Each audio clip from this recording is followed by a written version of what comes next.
Hello, everyone, and welcome back to the P5 podcast, episode number 2 of the podcast here. I am your host, Ant Stonelake, editor-in-chief at The Rotation, joined once again by the average white blonde woman, Kelsey Rooney.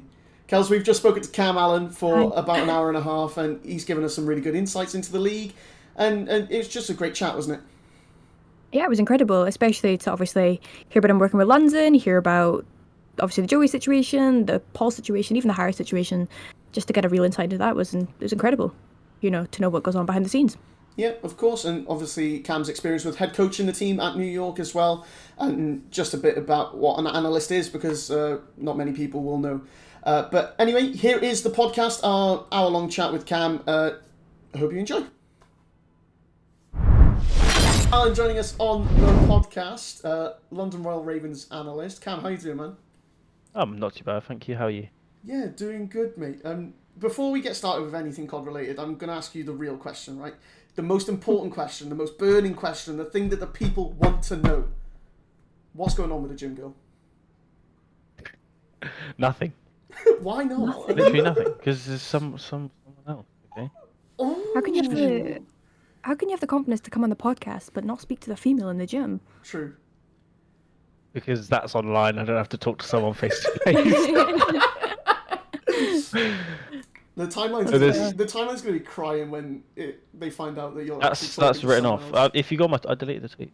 You did? No, you didn't. Yeah. Oh, that's really unfortunate. But I had something else. Life moves forward, and you know what I mean. Yeah, to be fair, I've got you on Be Real. I know. Oh. yeah. So why are you asking me the question? If you know the answer. To be fair, I thought that was the gym girl. Oh, I definitely would have tweeted about it if that was the case. True. He lives on Twitter. Okay, it's valid. It's a valid point. Yeah, it's kind of valid. But yeah, so analyst for the London Royal Ravens. Do you want to just give everybody a bit of information about yourself, Cam? Because I'm pretty sure a lot of people, to be as kind as possible to you, aren't going to know who you are. That's straight bio twice already.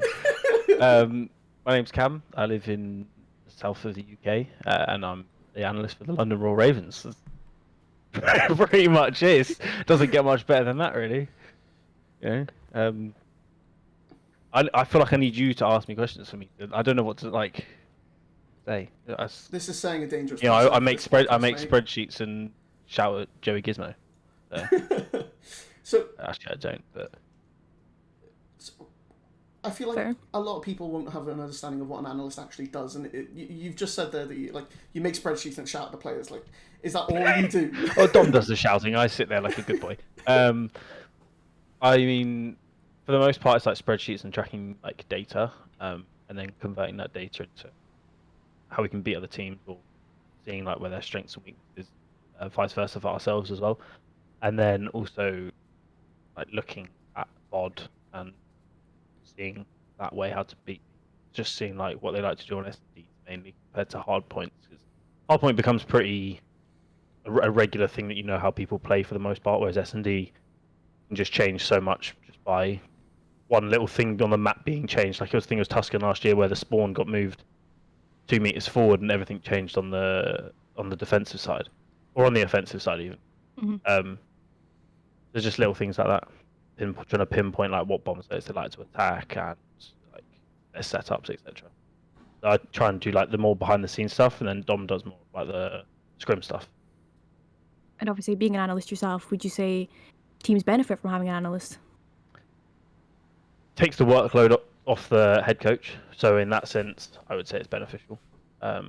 If you have a head coach that can do both, and they want to put in that amount of work, then they can do that. But I think it's a beneficial thing for a coach to have, whether it's an assistant coach or an analyst or whatever you want to call it. Mm-hmm. I think it's very beneficial for a coach to have that, because it just takes the workload off completely. Of course, yeah, of course.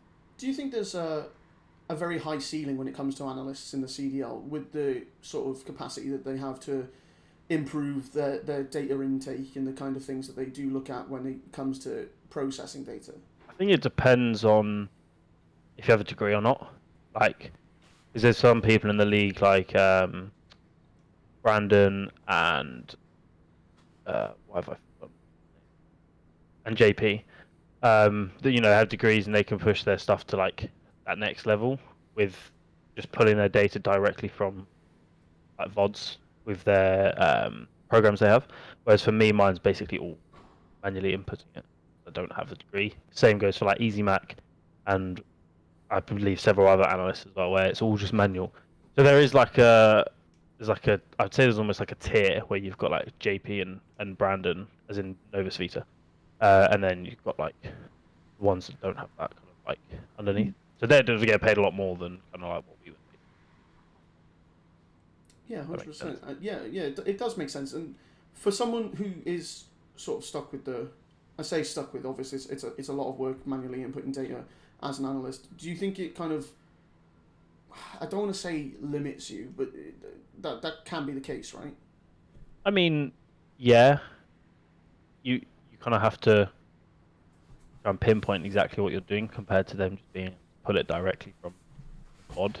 I guess that's just like the difference between the two. It's something I've looked into. I haven't fully looked into it, but something I've thought about is trying to take it to that next level to better myself.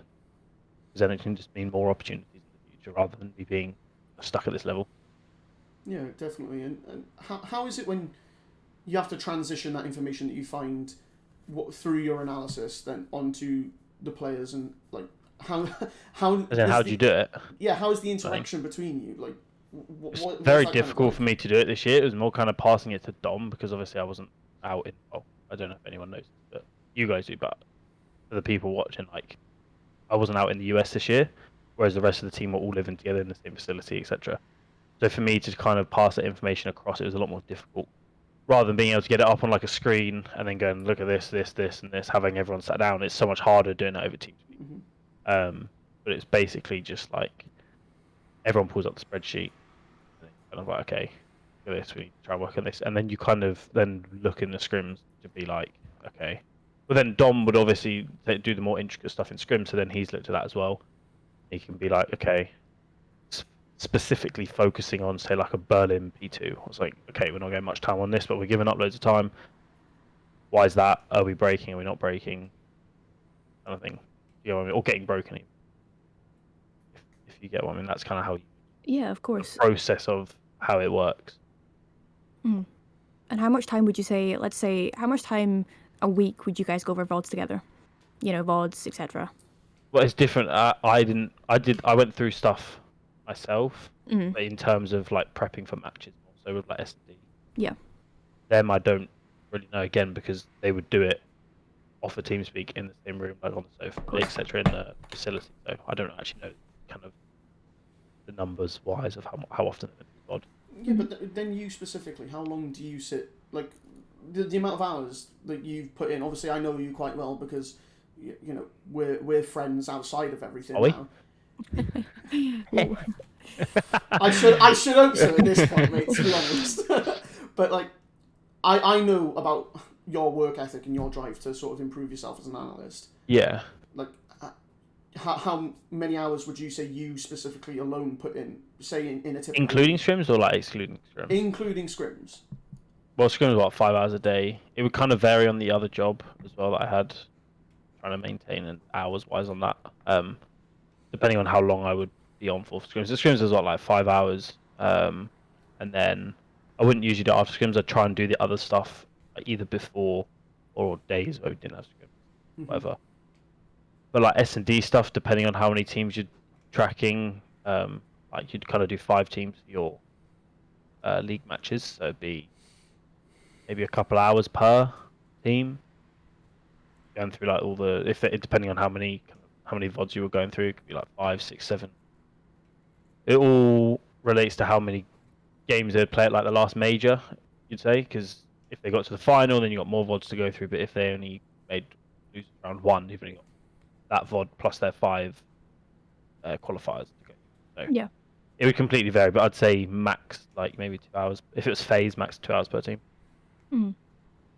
Did you ever obviously struggle to balance the other job, and on top of that you got the different time zones? Yeah. Yes. No, I've never been more burnt out in my life. I was doing like, say if I do like 10 hours at the other job. Sorry for interrupting, but for people who don't know, what was the other job as well? I just worked in a coffee shop. There's nothing. Oh, I still do. It's nothing like. I know, but it's Like, like amazing, It's exhausting, isn't it? It's work, interesting for yeah. people to know. You know, It's on my like, feet all day. But Yeah. if I do like 10 hours there, it'd be like say 8 till 6, and then I'd come home, scrim 7 till midnight. So yeah, it was like 16-hour days. Then plus, then the next day I'd have that other job, but we wouldn't have scrims. But then I'd have Mhm. Yeah. Yeah, it was pretty hard work. I can't lie. I'd sacrifice like exhausting. social life and barely ever saw my parents. I'd just be up here, come in from work, straight upstairs to my office. Yeah, it wasn't very fun. It's rough, yeah. Yeah, it was very Honestly, rough. It was very rough. Yeah, Yeah. I definitely think it's a grind that a lot of people can relate to in the esports scene, and like Yeah, you coming into London last year was your first full year with the team, right? yeah. Like, what was the transition from moving part time to full time with them? I'm not full time. No, I mean like you with the team throughout the entire. As in year. doing the team like well, last year I didn't. Last year I just did little S&D stuff towards the end of the year, so it was nothing that major. But the difference between like the pro stuff and the amateur stuff is you have so much like more stuff you can go through because every game is recorded. You can get a more like consistent database, which I found so much easier. Because trying to do anything outside of scrims and the amateur stuff is like almost impossible. Like tracking data wise, like nothing's recorded. And things that are Especially recorded, even in the elite, everything. Even in the elite, like you get what 2 games a day out of 4. You can't even get a consistent. and even then, some teams still like cover the mini map in S&D as well. Yeah, yeah, exactly. A So lot you of can't. teams, Yeah. So So good luck trying to. Oh, what bomb site they hit? Oh, I don't know. Right. would you say you have more freedom now then working in the pro side because you have all that data? You can, I mean, I you can do some more still work. I can do a lot more, Mhm. which I like because I feel like the more I can do, the better. Like the better. And you're not as restricted, of course, yeah. Yeah, I still check with like me and Dom converse with like what he feels is beneficial or what he wants. I feel like a lot of up and coming analysts as well think you have to. Oh, I need like 20 million spreadsheets, like 300 like pages long. Like, no, you really don't. I've probably got like 5 like main spreadsheets I use, and that's it. You don't need. I've seen people tracking like the most intricate data, and it's like if a player opened your database, they're literally just going to close it. Because oh yeah, find this little thing here on it. Not worth it. Keep it simple and on the one page, and they'll be like, okay, I can see what I'm doing. Just don't overcomplicate it. and that's Exactly. coming from an analyst himself, yeah, of course. Yeah, exactly. I think that's a really interesting point, actually. Do you think that, in terms of analysts in COD or whatever esport, is it more so the way you put across the data and how you use it rather than the data itself that's important? A mixture.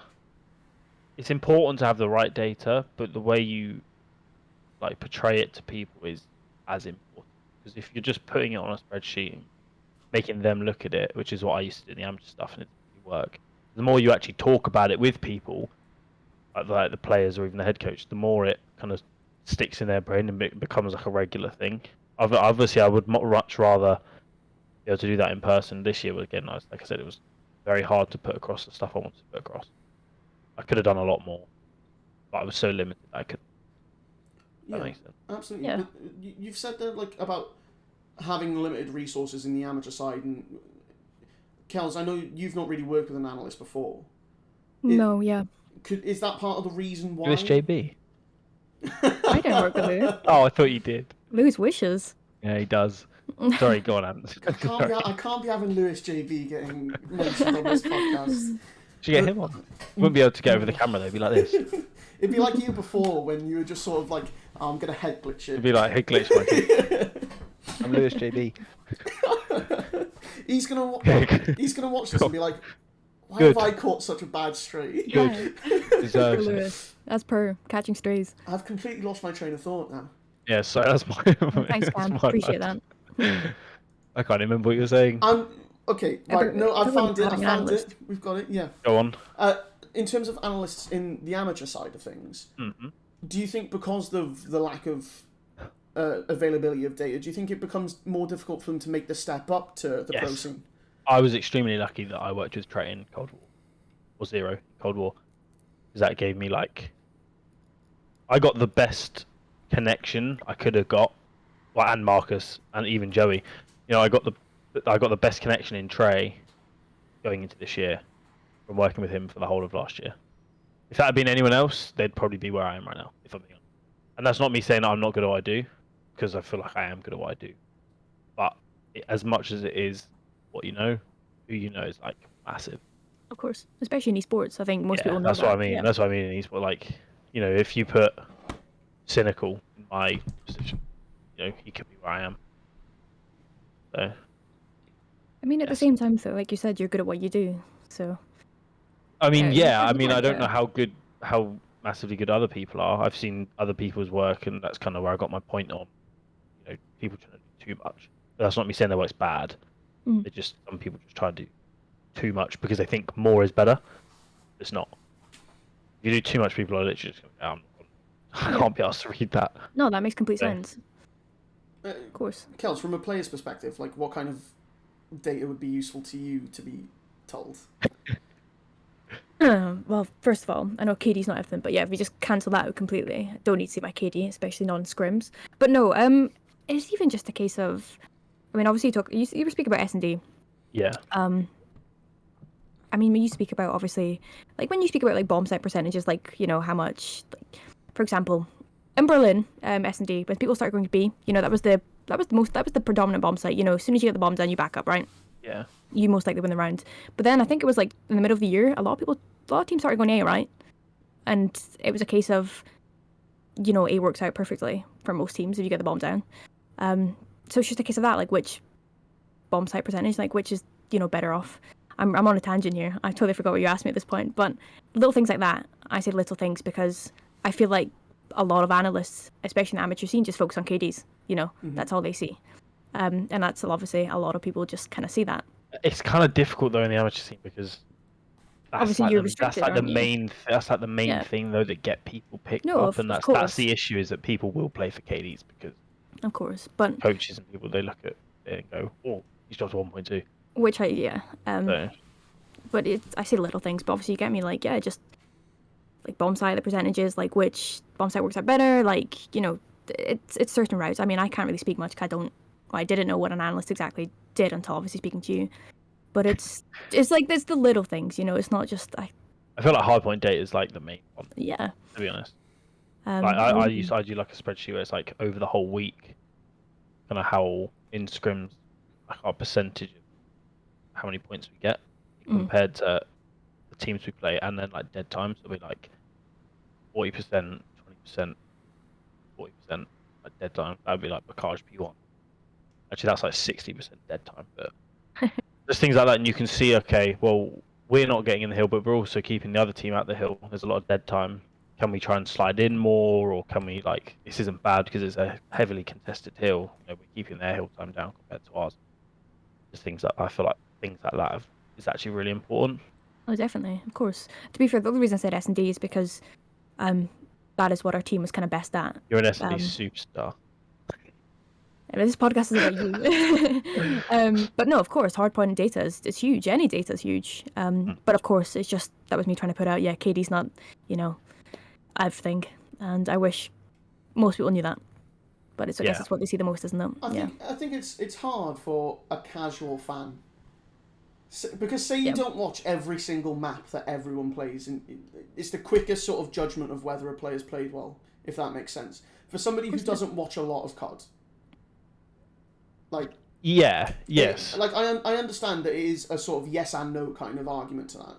But like, how else would you portray the ability of someone based on them not watching a single thing? Exactly, and that's why people need to not care about the opinions of viewers. Because viewers aren't the people that are going to get them jobs. Viewers aren't the people that are going to get them money. You know, okay, you dropped 0.9, but you 3-0'd someone. You know what I mean? You drop 1.3 someone, or you drop 0.9 but the viewer's going to come in and be like, well, in fact, put it this way, if someone drops a 0.9, right, and they won a series, but then someone else has put up a 1.3 and won a series 3-2, but the person who dropped a 0.9 won a 3, they're going to look at the guy that dropped a 1.3 and go, oh, he's fucking unreal, but the team only just won in a 3-2 manner. Yeah. You know. What you just saying that, one player came to my head. Well, two players came straight to my brain. One of them is Steve Vortex, and the other one is Charlie Hixie. Yeah. Yeah. I thought you were about to go for the 1.3 winning 3-2. Pull some people out. No, I'm not going to call people out on this podcast. Everybody knows that I love them. You know what I mean? But you're right with the two names, though. Yeah, You're very right. correct. Yeah, they're incredible players. They're taking those smart routes. They're making plays on the map. Yeah, their KD might not be the greatest, but they're the ones making these routes. And I think it does go unnoticed, or especially for the casual fan. Yeah. Of course. And how does an analyst sort of interpret those kind of players when players are making routes and they're running around the map to try and make a play? You can't. You don't. It's like. I mean, you could do like rotational percentages per player, but then you're just getting into kind of regularly pointless shit, basically. Can I swear? Yeah. Yes. Okay. If you listen to the podcast, if you listen to the podcast with Mike, then he's got the word. That's getting demonetized quicker than you can he's rotate. every word. But, Jesus. Lost my train of thought. Yeah, you can't really. I mean, you can track that stuff, but then like I say, it kind of gets into the over complicated stats, and then it's like, okay, well, he got us spawns, but we didn't win the hill. Did he actually win the rotation? And it's like, it's so word. Can't remember what the word is. Subjective. That's the word. It's so subjective per person or per analyst is to be like, okay, he won the rotation, but then I could be like, oh, but they only got the spawns, they didn't actually win the hill, and they lost 30 seconds. You didn't win the rotation. Yeah. So, yeah, it's hard to track that stuff, but I feel like any kind of like good coach, analyst, etc., will notice those things. If you're watching the mini-map, it doesn't go unnoticed. Yeah. But it's hard to convey that to the next level. If you get what I mean, like where you see the fans being like, oh, but he dropped 0.9. Like, it's like Byron this year. Like, what was he have, like a 0.98 over the year? Oh, this guy was supposed to come into the league and be, but he's not a main sub player. And we all know how incredible he is. And he's unreal. And it got people shitting on him. The guy's like, if people saw some of the stuff he did, like that guy just makes plays. Right. Seeing as you've now touched on the Byron and this season at London, we're going to call a break there. And when we do come back, we will talk about the Vanguard season with London Royal Ravens. Trolley, you just got this. Just run That's to the what side. I did. No, So I don't want to hear your excuses. Yeah. Well, I'm not giving an excuse. I'm literally saying that we argued playing Fall Guys. That's all. We did. And was it me, you, Mike, and Brindy? Yeah, that Brody, was, it was. Wait, who did I? Brody. Wait, when did I play? Infinity, yeah. Yeah, and then when did I play with? I mean, to be Brindy, fair, every then? time I play with James, I argue with him. Like, all the time. What, COD or Fall Guys? No, COD. It's really bad. Like, we will literally text if I'm streaming. He'll text me, and I'll text him back, arguing. It's really bad. Anyway. I can't play twos with him. He's so shit at twos. Anyway. Sorry, go on. More pitching. He knows. That's staying in the podcast. Are you recording? I have been for the last minute, yeah. Oh. Unlucky. Thanks guys. for telling us. Yeah, No, you can't release that. We're meant to be going LF2 for this year. Yeah. Cam. Anyway, moving on. London last season. Yeah. I don't want to get so deep really quickly in this discussion, but the team started off the year so good, and then it sort of just went a bit downhill. I'll be honest, it did go downhill. Yeah. Why? I mean, there was. Well, everyone kind of knows. There was so much behind the scenes stuff going on with Joey and his family, and then obviously him flying home, Paul coming in, Joey coming back, and then we looked good. We went to LAN. Where was it? Minnesota. We were frying again, I think. So we went 2-0 with Paul, and then we went 2-1 with Joey, and then went to LAN as one of the top seeds, third seed or something, and then just nothing clicked at LAN again. I say again, nothing clicked at LAN for the first time. We were we were pissed. Went over stuff, and and then it came out that Joey still wasn't kind of himself. There's still issues behind the scenes, and then obviously he left to go home permanently for a while. Harry comes in. Since like it was basically just Joey had his behind the scenes stuff that always comes first, regardless of any situation. But yeah, just nothing ever clicked with Harry. And then Joey came back, things started to look up again, and then yeah, last two lands, stage 4 and champs, four matches, five. Gee, I can't get my words out. 4 matches, 4 game 5 losses. When the Rough. It's rough, yeah. Yeah, it was quite a brutal ending to the year with the game 5s. I think if we win that first one again, if we don't get reverse swept by Toronto, probably make a run at New York, and then way more confident going into champs. Things could have been so different if we didn't get reverse swept by Toronto. Mm-hmm. If I'm honest. I think after the double game 5 losses at New York, it kind of just quite brutal. I mean, it's demoralizing, isn't it? Especially getting that far, and yeah, of course. Yeah, reverse swept by your EU brothers, like it's not ideal. Yeah, with the whole Trey and Bance thing as well. I mean that's a separate entity in itself, but just the whole. I mean, just being reverse swept is one thing. Being reverse swept by your mates is another, I guess. Yeah, and was that a case of the sort of downward trajectory of the LAN performances? Would you put it down to confidence? Put it down to inexperience. Mm-hmm. I wouldn't say there was a lack of confidence. We went into the only major this year we started in losers was Toronto when we had Harry. Everyone could see that it wasn't really working because we had just the dynamic of the team was so different when it was Joey. And then, but there was definitely not a lack of confidence. If you saw us like backstage, etc., everyone was. Well, if they weren't, then it was very hidden. No one ever showed like a nervousness or a lack of confidence or anything. I think it just came down to, we've basically got 3 rookies on the team. Marcus had half a year last year in Cold War. Joey and Byron's rookie year playing on main stages. I mean, Byron's been there before in the amateur stuff. Joey's never. I think Texas was Joey's first like proper LAN. I think.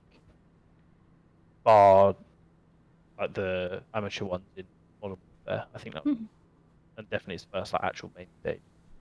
But yeah, it's definitely just an inexperience thing. There's no lack of confidence. Everyone believed in each other as well. It was just on the day, things just seemed to never click. I say it's unfortunate as well. You talked about things not clicking with Harry because obviously no disrespect, he's a great player. Oh, no disrespect to Harry. Harry's unreal. And but even in Toronto, like you guys, I mean, you beat New York. Yeah, they were an incredible team. We won more hard points at the New York major than we won in the whole of the qualifiers. Nice.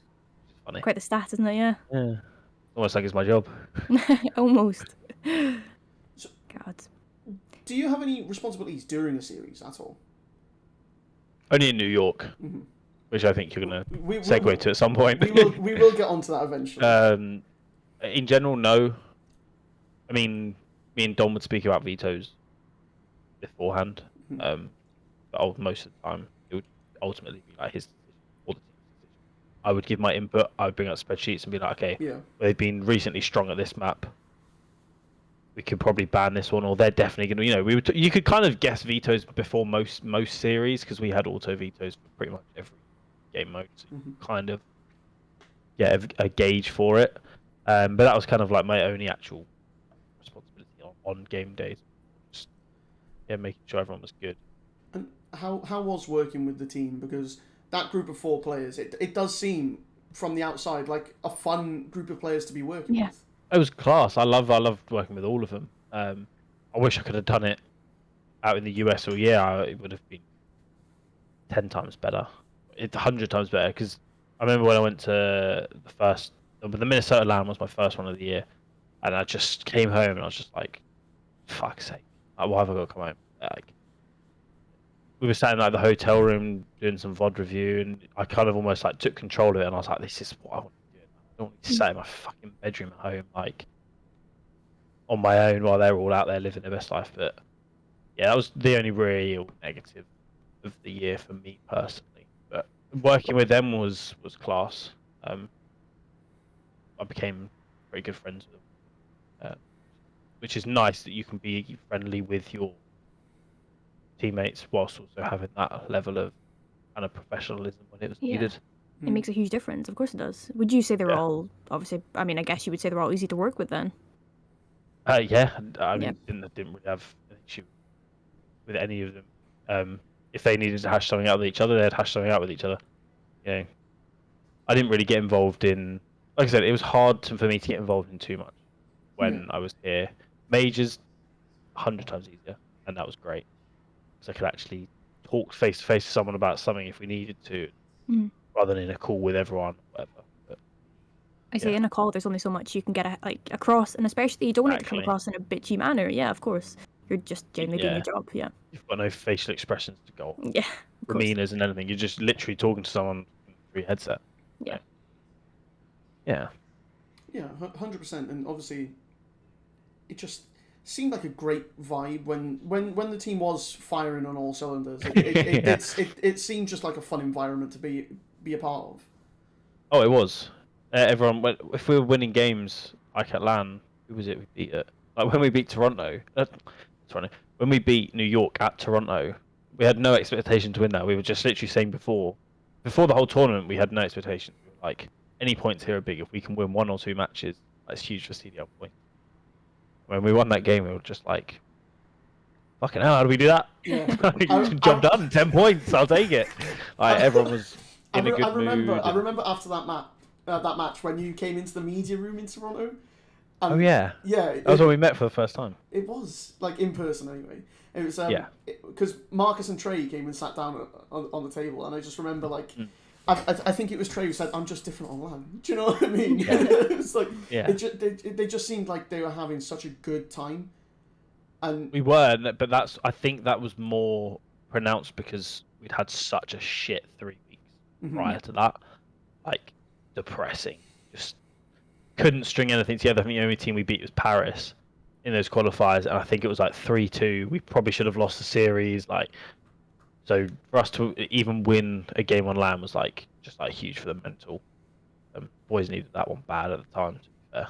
Well, yeah, you guys seemed over the moon. I just remember sitting there in that little press conference afterwards, just being like, "Wow, these guys are really happy." Because even you sat behind me. I could feel your smile just listening to the press conference happen.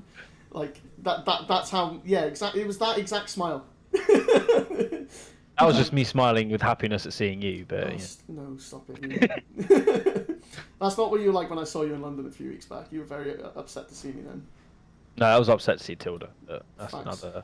Facts. Real quick, well, you've mentioned it, but I was speaking to her before we did this podcast, right? And she wanted me to ask you whether you can do a bear or a leaf on a coffee. That's a good question. I can do a leaf sometimes. Sometimes. A heart is the easiest one. So if you can't be asked, just do a heart. It's easy. Yeah. The full quote from Tilda was, "Can you say, ask him something about coffee? Can you make a bear or a leaf?" A bear would be so difficult. So yeah. Oh, I'm good. Half the time I just can't be asked. I just pour the milk into the cover. Does it really? If it's busy, fuck, do you want to do that? You just pour the milk in. Yeah, easy coffee. Fuck off. Pretty much. So completely off topic as well. The one thing I remember, sorry, talking about coffee, it's made me think about cards. You guys beat Optic. Was it online? Yeah, online. Major 1 qualifier. We beat them. We reverse swept them. You reverse swept them because Joey shot bodies. I remember correctly. Did he? He did. He shot bodies. I just know that because it was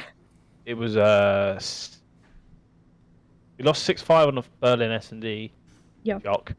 And then I think we won 6-4 on Berlin, and then won the 6-4 on Rockage. How did online or not? How did it feel? To beat a team like Optic, reverse. I had COVID at the time, and it was just made me feel 100 times better when we beat them. I can imagine. Yeah, that was good. That was nice. Of course. Stressful, but yeah, it was good. It must have felt incredible. And we broke the phase curse as well. Never beaten phase before, and then even qualified. The Optic and phase this year.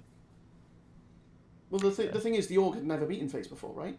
That's what I just said. Yeah, it was the phase curse. We'd never beaten them across all 3 years. 3-1. Marcus spun on the beat.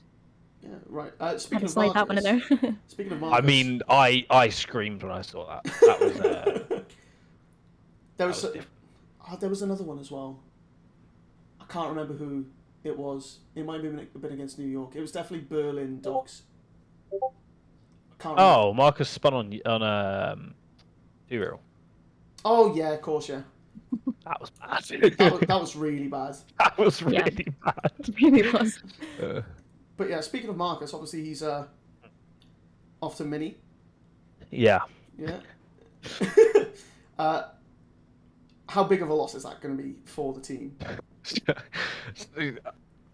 Yeah. That's my answer. Just yeah. Yeah. He's an incredible player. Yeah. The guy could be the face of the league at some point. He's that good. He has that potential, definitely. He has stuff definitely to learn, but I think this would be really beneficial for him. Working with it's only one NA player working with NA coaches. I just feel like him making more connections is just huge for himself. And I feel like he could have easily got stuck at London and not won. And while I would love to continue working with him, because me and him became really good friends as well, and having someone like that on your team is just like you can actually sit down and just be like, you can tell when Marcus is feeling it as well. Just sit down, and be like, hey, he's about to take over. Yeah. And you don't even, you're like 10 times less nervous. Like, 'cause as a coach, you're the more nervous players are. You have no input on what's going to happen, Yep. whereas the players doing it. But yeah, he's a big loss. But whoever we replace him with, they'll do the job. Yeah, 100%. I'm gonna go full journalist on you here, Cam, and I'm gonna focus on the fact that you said Marcus could have gotten stuck at London. Yeah. What do you mean by that? Oh, you've just done me so dirty there. That's what I mean. What do you mean by stuck? Because that, as in, like, obviously, to me, London like, as an org haven't won before, right? So there's a potential that he could get stuck here. Him branching out was the hardest thing for him to do, but also the best. Because him expanding his options, expanding his outer group, meeting new people, it's just huge. It doesn't matter if he spends 1 year at Minnesota or he chooses to spend 5 years at Minnesota. This guy, Marcus has got the potential to get onto Optic base, if he wanted to. A bit like, like Cammy, Hydra, all these players that were rumored to be joining Optic. He has that potential, and if he just kept re-signing to London every year, he was never better himself as a player, as a person. He just get stuck in a routine. Mm-hmm. It goes for anything. Is there anything, any job outside of it? Like, that's not me slagging off London. That's me just saying, outside of esports as well, you get bogged down in a certain job, and you don't try and better yourself or move up in the company or whatever. You just get bogged down, and he could have easily done that. Of course, yeah. Yeah, I think that's a fair point, and as much as it is a loss losing Marcus, the fact that he has gone, is that sort of a chance for the team to break that routine of not winning anything? It could go either way. Mm. You lose a player like that, who is your quote-unquote star. That guy's supposed to be the one pulling you towards wins, right? Mm-hmm. And we got ever so close. And we should have been close multiple times, or even won this at one point this year, if I'm honest. But yeah, like, you could have another team that comes together and can produce better results.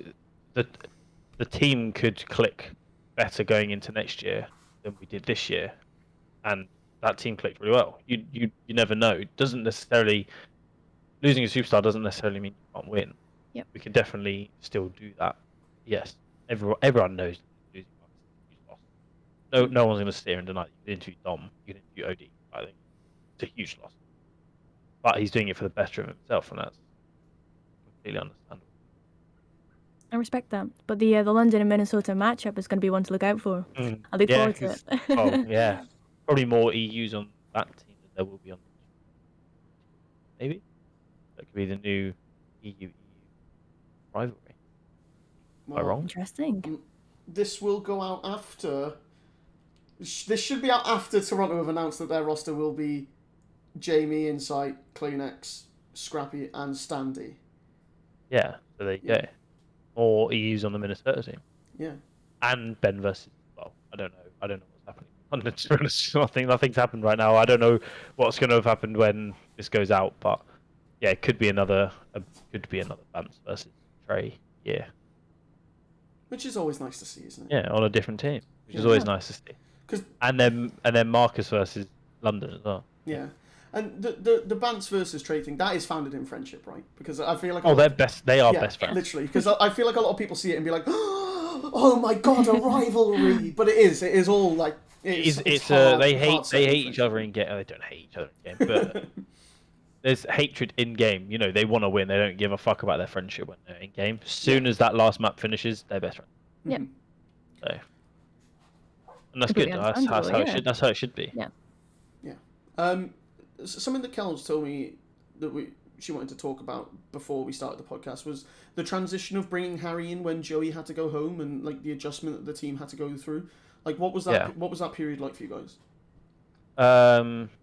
Difficult because it happened on very, very short notice. Mm-hmm. Joey went home. Harry, it got said that Joey was going to go home, and then Harry flew out on like 24 hours notice, less than 48 hours notice or something. Joey flew home, rushed straight into scrims like the next day, and we had like a match in like 3 days or 2 days or something. He had like literally 2 days of scrims for our first game. And I don't think it actually went too badly in scrims. You know, little honeymoon period, just nothing translated to the actual match. You know, that's why certain accounts on Twitter shouldn't be putting so much stead into scrim results, because they mean fuck all. Literally, they mean nothing. Scrims literally mean nothing. The only good thing you can take from scrims is intricate data. Map results mean nothing. Yeah. Unless you're consistently getting smoked. But when when one team is streaming scrims, I'm going on a tangent here and I'm going to do it. Yeah.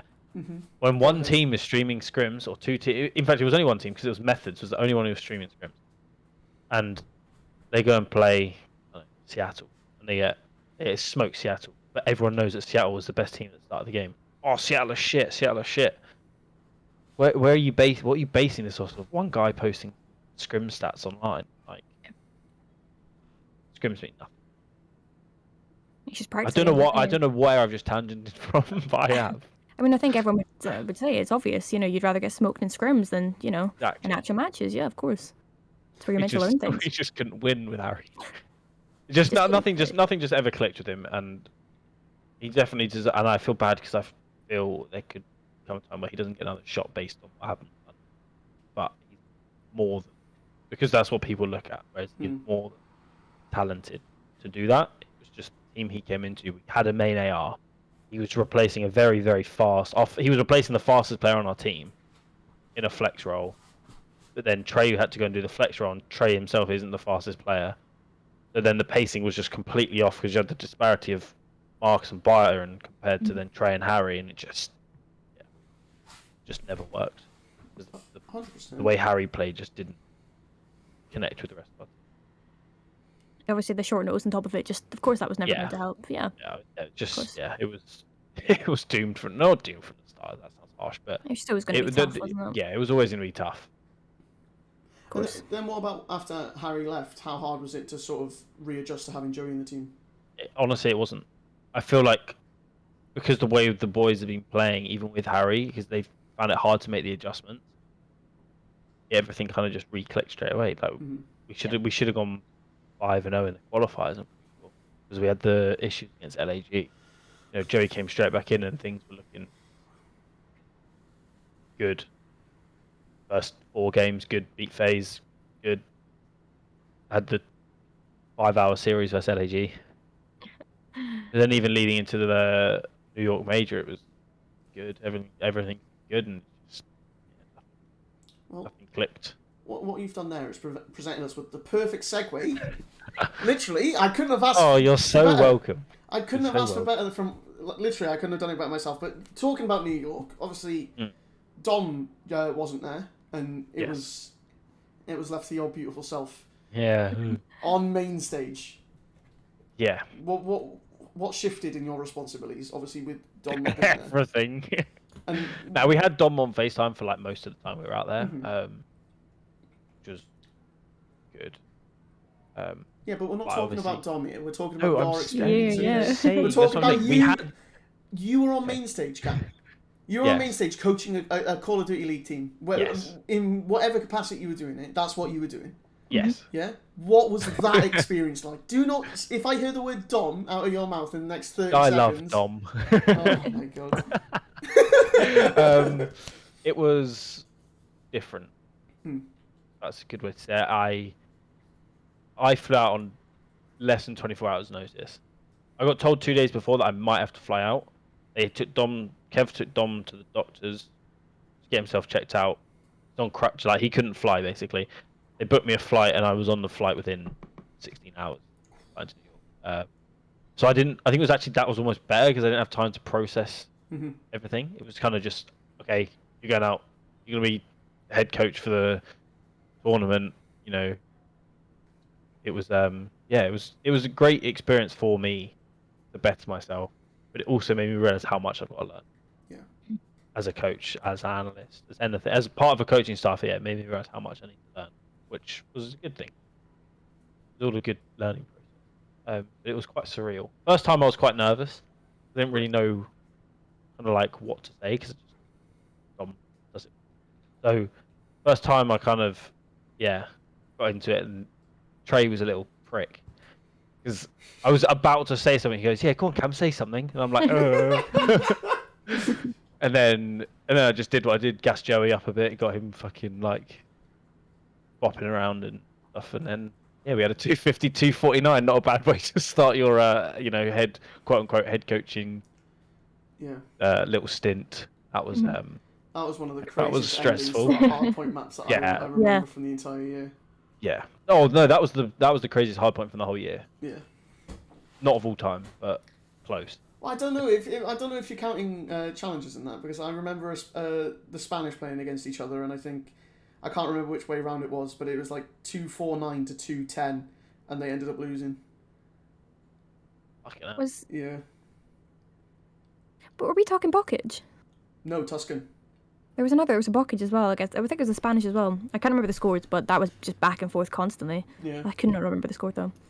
There's been like some crazy matches though. Well, but that 250, 249 was something. Yeah, and in terms of the league anyway, it was most certainly the craziest hardpoint of the year. Yeah, it was a nice little joke piece. Mm. You know it's crazy when Byron gets up out of his jet. Yeah. Because that guy's so like, I'm Byron, I'm here to play COD. That's him. You know, if he's getting up and roaring, it's been a good one. Did that get you a bit, pumped as well? So backstage, I don't know if you've seen backstage, Kels. A bit rude. No, I'm saying I don't know if you have. Like at any of the events, I any have, of the events this year. I think I have before you, by the way. Yeah. Event this year. Yes. Okay. It's you've a got hard like the life coaches. being able to go backstage and it can. Yeah, it's tough, man. Right. You've got the coaches bit is literally like behind the players, like on the other side of the panels, and we lost the rotation to P2, and I was like, lost. Just close this out. I got up out of my chair, was like looking through the black curtains, like looking through the tiny little slit in it, and I was just like, and then we got in Joey Pop 2-piece. We all had. I had about 1 second of like a little fan inside of me being like, "Oh my god!" and then had to come out on the stage and just be like, I came out and like was like fist bumps, high fives, whatever, and then you put the headset on and it's just like you have to be instantly calm. Yeah. Inside my heart was like this. I was like, "Fucking hell," because they're obviously full of like emotion at that point. You have to be like that calming voice, which for me is quite difficult. But that map. The whole series was crazy, actually, if I remember correctly. Well, yeah, that was what, the reverse sweep against Toronto, wasn't it? Okay, there's no need to rub it in. Sorry. But yeah, like the entire series, like that's probably going to go down as one of the better series of the year. In a year, an incredible watch. in a year probably. where most of the series were crazy to watch. Yeah. Well, yeah, especially at the back end of the year. It was like It's most game of them were fives, game game fives. fives. Yeah, Yeah, literally I game think 5 after game 5. After day 2 of the New York Major, something like 16 of the last 17 series had gone game 5. Yeah. which is That's a crazy it's stat. a Yeah, that's crazy crazy. percentage of it. But then I remember somebody did research. I can't remember who it was. It was probably Easy Mac or someone like that. Went back and looked, and actually BO4 had more Game 5s than Vanguard. Really? Yeah, a higher percentage of Game 5s. But I feel like if you just took major 4 qualifiers, major 4 and champs, then that little block would probably have the highest percentage of Game 5s in history. Yeah, that was crazy. It was like if you didn't go to a Game 5, it was shocking. Yeah, every game was predicted Game 5 at that point. Yeah, even Paris. Yeah. Yeah, they weren't even that bad at the end of the year. Like they found some, they just didn't get enough of a chance to do anything with it. Win. I think it was also a case of they had nothing to lose as well. You know. Yeah, that is It true. was- and They they're should have underdogs. beaten. They should have beaten FaZe Yeah, They should have. really Yeah. should have. at the major, right? At major 4, they should have. They definitely should have beaten. Yeah, I think Cell. What did he go like? 12-0 or something in the Game 5. I Yes, think it he was. did. Yeah. They'll did sell things. Yeah. Yeah. Yeah, literally Cell. I remember he was dogged throughout the entire rest of that series, and he was just like, yeah, okay. Yeah, didn't first map he dropped like 10? Yeah. Wasn't it something ridiculous? He's different. Yeah. He's actually a freak. Like, Yeah. Like, It's incredible. he plays with his legs crossed as well. But how's All it the best fair? players How do. is it fair to have him beating Simp on one team? Yeah. It's hard to compete against, isn't it? And yet, that was another team that couldn't win in Vanguard. Yeah. Yeah. Do you know Yeah. what A lot. Yeah. I mean, they did get to 4 grand finals. Yeah, and they still Sure. lost them all. Still got to 4 grand finals. They were still technically the most consistent team all year. Yeah, but again, they lost when it Yeah, mattered. they didn't win, but neither did we. But yeah, so the experience at New York must have been pretty cool for you. But there is one moment that really sticks out for me, and it was when you were on the mainstream, sat with Ali Cat's parents. Yeah, that was also weird because I was just sat next to Clayster, just chilling. Yeah. And like, there's so many things this year where it's weird for me because I've gone from being a fan of COD into like role now like pro team. So for me to then just be like hanging out with pros, sometimes I take a step back mentally for like 2 seconds. I'm like, what the fuck is going on? And then I'm back into it. I'm just like, Like a well, little fanboy apparently instead this of is my you. life now. So yeah. That's good fun, that's something but I it's relate to, or surreal. starting to relate to in the Yeah. last few months. It's been crazy, Yeah, well, probably more so for you, to be honest. buddy. you have no idea what the last like few months. Have been. Ever since champs, it's just been crazy. Well, Good, though. ever since Toronto, really. Like that was probably the moment. Yeah, that it I really- mean that was big for your career in general. Toronto was Just going incredible, there, yeah. innit? I think Toronto really was the point where like this could be a serious thing now. Yeah, and look at us now. What 3 months later from Toronto? Probably 3 months exactly from the Toronto Grand Finals, possibly. Something like that. Yeah. My dates are all over the place. Yeah, you're asking the wrong person. I don't remember what I had for dinner last night. Do you remember what you had to eat in that little cafe in Toronto? Yeah, we had an omelette. We did. We all had omelettes. We did. They were great, by the way. They were great. That was actually really good food. Yeah. Although if you looked up the place online, it had the worst pictures. It of really food. did. It was I it was remember- literally a piece of lettuce. That was their food. I can't remember whether it was Roper or Gabe who showed me the pictures, and I was just like, I'm not eating there. No, it was me. Was it you that showed me the photos? Yeah, because we'd looked it up as a team like on the Wednesday, and we're like, oh yeah, we need to find something for breakfast. And Kev was looking it up, and he was like, what the fuck is I this? did We not not gonna wanna we not eat gonna there. podcast you.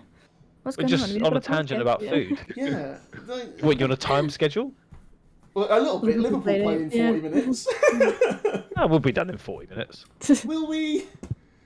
Maybe. I don't know how much you got left. So yeah, I think we'll call it there for that little section of the podcast anyway, seeing as Cal is complaining. But yeah, so we'll throw it to another break, and when we get back, it'll be quick fire questions with Camallenn. Are you ready, Cam? Always. You didn't look very Okay. ready. Yeah, you didn't. So Ready. My back just clicked. Ready. we're gonna go into the quick fire questions now, Cam. Okay. So I want you to think as little as possible, or just not at all. I don't think Okay. very often, so that's fine. True.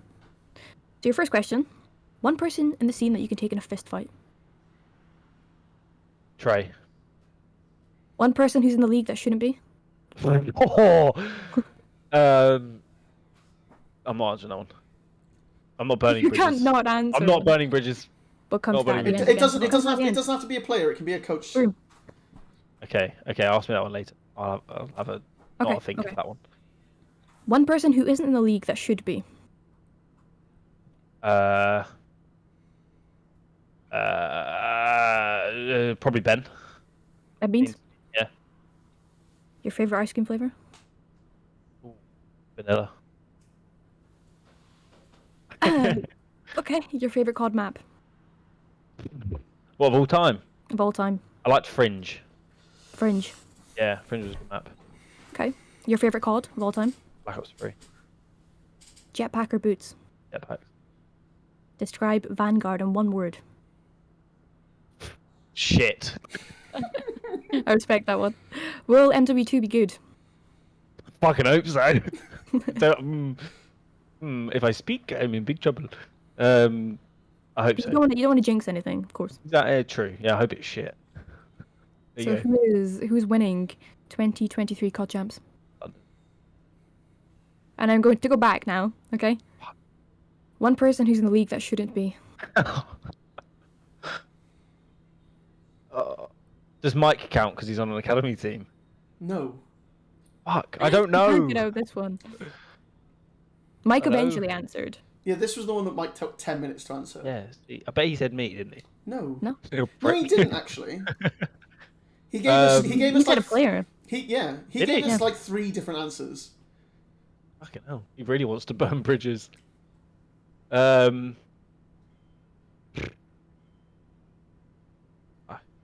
don't know. I'm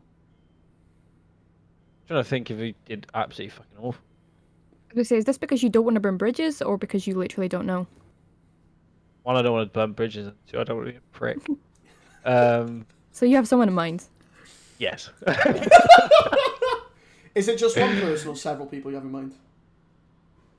If we're talking about the league, can I go back to Modern Warfare and say happy? Oh, no. Fuck. I'm not. I can't answer it. You can do this. You won't be burning bridges. No one's gonna take it to heart. It's just a bit of fun in the podcast. Too real. You're real. With his fucking pillow. That's No, interesting. Okay. I love the pillow though. I don't. I just. Especially when he came on stage and he was like holding it above his head. I found it so cringe. But too real. Okay, you don't need to repeat it. Okay. Once again, is that too real? Once again, though, the second podcast in a row, the most egregious answer that you've given us is the fact that your favourite ice cream flavour is vanilla. Vanilla. Why? What's wrong with it? It's I know I it's a said not to classic. think, but come on, vanilla. Mike I mean, also mint's said. quite good. Thank. Mint's quite good. That is what you should have gone with. That Yeah, is the but correct you answer. said quickfire. I didn't think about it. So I went with vanilla. I respect good it. though, mint. Yeah, mint is good. Mint is good. A Very mint, good. mint choc chip.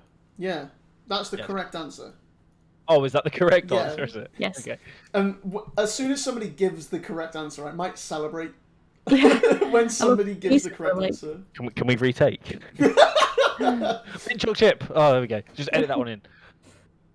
I might do. I might just splice it together. It just Yeah. in Just the middle. but just a bit over, so I'm still saying vanilla, but you hear it as mint choc chip. That's good. That's good. But yeah, thanks for that, Cam. The quick fire questions. Yeah, funnily enough, Mike didn't find it very easy to answer the one about. Wait, I can't be asked to wait for Mike's episode to come out. Who did he say for who shouldn't be in the league? No, watch the podcast. I gotta wait for it. Oh, Yeah, oh, you just want the views. I get it. I know. Yeah, I will beg it, even from you, Cam. Fair. But yeah, so we'll cut to another little break now, and then when we come back, we will say goodbye to Cam. Thank God. Sorry. Wow. So, Cam, thank you very much for joining us on the podcast, mate. It's been a lot more. Somewhat a pleasure. Been an experience. It's been a bit more. I don't know what the right word is to use. A bit more structured than the one that we had with Mike. It was Shock. There seemed to be a lot more ADHD going on in that call, but I feel like we've managed to keep it together quite well. With you. I've kept myself sane. Yourself? Yeah. We've had to put up with you for the last Oh, yeah, but I don't have to put up with 2 myself. So. hours. Oh, that you invited me on, so No, I didn't. You begged me. You were like, please, Ant, please let me come on the podcast. I will pull up screenshots. Or when inevitably this clip gets released. No. Me apparently begging you. To be I'm fair, gonna quote tweet it with DMs. No, to be fair, right? I messaged Cam first, but there wasn't any asking for him to be on the podcast. It was telling him that he was going to be on the podcast. Like, no, you're going to be on it. I was like, okay. Yeah, it was a demand more than a request. Yeah. But you've provided us with a very good insight into what being an analyst is like and what it's like to be a part of a team in the league. So for that, thank you. You're welcome. Yeah, and I'm sure it'll be very useful to everybody listening to finally have that kind of understanding as well. What's going on with your camera right now? You're having like a fucking rave. No, it's because the lighting is really shit because it's getting dark outside now because we Dude, have been this sat here never. for This so was long. not happening. I feel like I'm gonna have an aneurysm. No, literally, it has just in the last 10 minutes gotten really dark, and my camera cannot handle low light. You have like a flash that's like a strobe light almost. Yeah, it's literally like it's actually hurting my eyes. Do you not have like an overhead light or anything? No. Does that fix it all Okay, up? that's bit, but yeah, that's better. Yeah. You're being flashbanged right now, but I am other than being that, incredibly flashbanged. I can't even lie. But so thank you very much for joining us on the podcast, Cam. It's always thank you for having me. always a pleasure to talk to you. It's a pleasure to see your face and talk about women behind the scenes because you have so many of them. oh, You know. what's I'm talking about? But no, I don't. You're making me sound like I'm a whore. It must be tough for You told me stories about New York, mate. I was a whore. I have been a whore. That's so getting clipped. It was like, you know, that Cat Slater clip, but it's like, I wasn't a bit of a whore. Yeah. What was like, I didn't just become a slag. I became a That's the total one. slag. that's it. Yeah, There's the ADHD. Yeah, I was going to say, I've literally just complimented the structure of this podcast and it's all fallen apart right at the end. But I've got no more questions to ask you. Kels, is there anything else you want to speak to Cam about before we say goodbye? No, just thank you very much for coming on the podcast. It's been great. Thank you for having me. It's been very enjoyable. Of course, mate. So we will see you again soon, I'm sure, Cam. We'll talk to you in some sort of capacity. Gladly come back on in the future if you're still running this. No, Which thank I you. hope you are. Zero No? faith in us. Wow. No? Okay. No, Kels has just said she's on the way back, so that's fine. That's noted. We'll just have Dom next time. He's probably got better insight to me than I do, so. No, don't put yourself down. Right, I'm just leaving it there. I'm ending the podcast now. Yeah. We're not going to get into that. Right. So yeah. So thank you very much Okay. for listening. If you have gotten to this point in the podcast, make sure to follow all the socials. The Rotation on Twitter is _the Rotation in the most frustrating way possible. Subscribe on Spotify, iTunes, YouTube, wherever you're getting the podcast. Be sure to give it a like and a comment on what you think about Cam's face down below. That'll be really interesting to see what people have to say on that. But yeah, other than that, thank you very much for listening, and we will see you again soon.